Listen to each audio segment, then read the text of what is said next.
last time for us to finish this slide presentation, so please apologize if there is any mistake that during our presentation.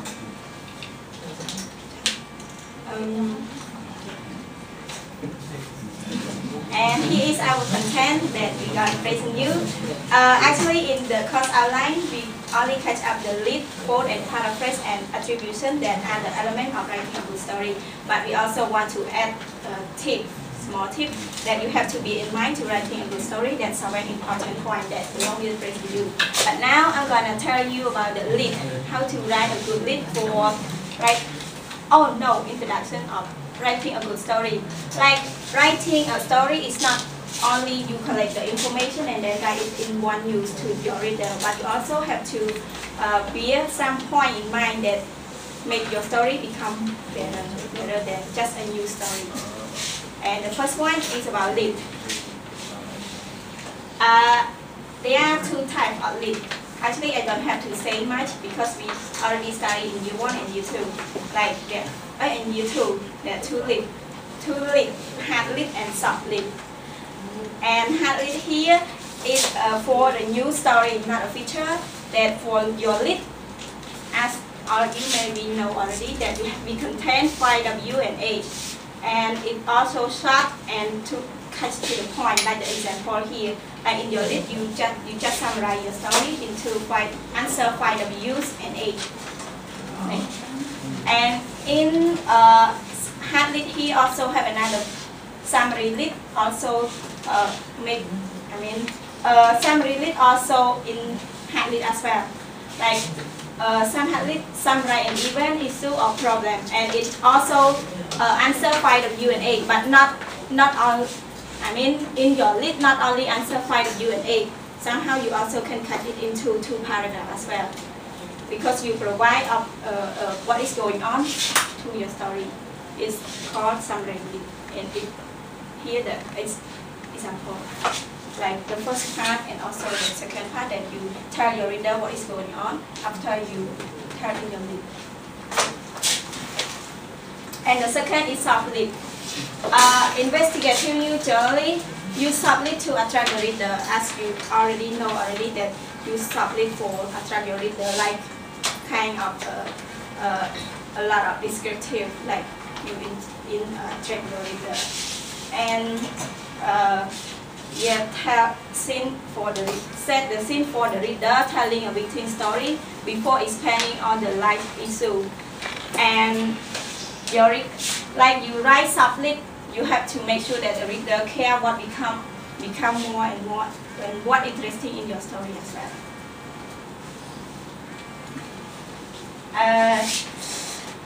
Here is the strong point. Anecdotal lead.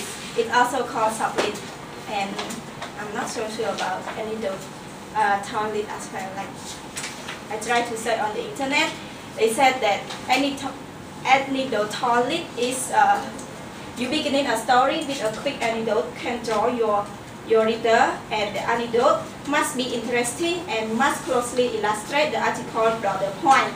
If you use the approach, specificity and concrete detail are censored, and the broader significance of the anecdote should be explained within the first few sentences following the lead.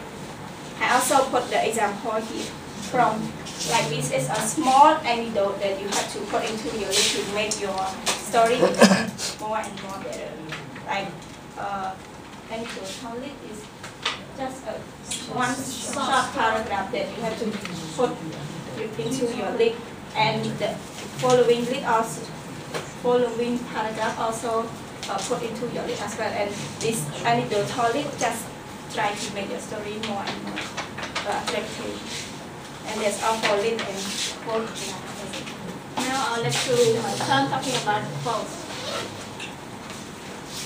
And quote here refer to the copying out from someone's word or someone's thought produced in one article that we had to put in one article.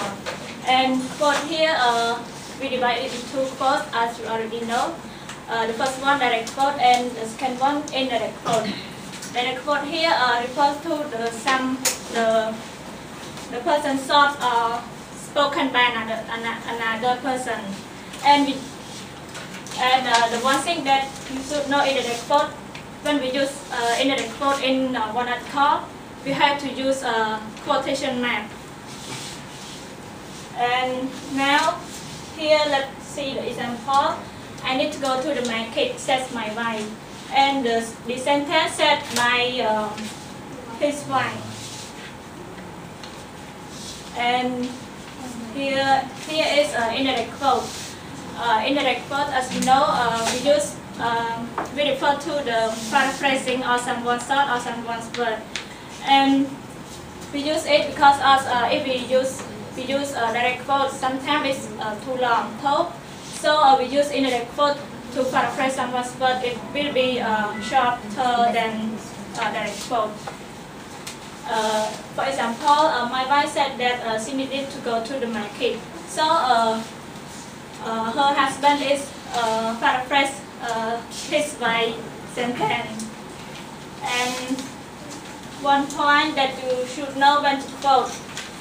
Quote is very important in one article or of your writing. You use a quote when someone's word or the author meaning convey powerful meaning. And to introduce an author position, you may wish to discuss. And when you want to use someone's word in your own writing, and when you use quote in the writing, it will make your writing or the article strong than before. For example, like if you write the sensitive story, like land dispute, so sometimes you may have to use something like Prime Minister Hun Sen's speech to support your writing. Yeah, the last one, to support or claim in to provide evidence for your writing. It's similar. Yeah, that's all for me to Now I want to be more specific about the indirect reporting or paraphrasing. What is the paraphrasing? When we paraphrase, you need to change the words and structure but keep the meaning the same. It means that you can quote from someone, then you paraphrase it, use your word and convey it into your word, or the speaker word into your word.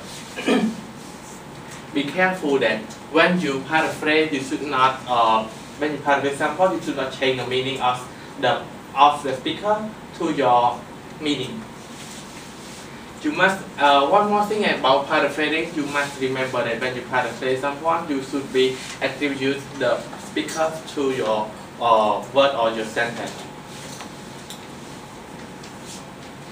Here we want to make sure about the word paraphrasing. And yes,